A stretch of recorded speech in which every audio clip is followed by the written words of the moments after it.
Што е дефиниција за атипичен развој? Атипичен развој е глобален збор за деца со пречки во развој. Но да не биде пречки во развој, се користи атипичен развој. Значи имаме типичен развој, кај типично дете што се развива како што треба да кажем, и атипичен развој кај што дете одстапува или одскокнува од развојот од своите врсници.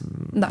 И како еден родител треба да примети на дете од 1 година, да речем дека или 1 година дете уште нема другарчиња. Веќе на таа возраст очекуваме дека детето треба, кога ќе го викнеме, да се врти на своето име. Да, значи може сега да не се плашат родителите, можеби детето ако е изиграно во моментот нема да се сврти на своето име или може у моментот да не сака да се сврти на своето име. Ама има еднаш два пати да не се сврти на своето име, има никогаш да не се врти на своето име. Пример, еднаш два пати не е проблем, ама ако никогаш не се врти на своето име, тогаш веќе треба да се посети, да се разговара со дефектолог.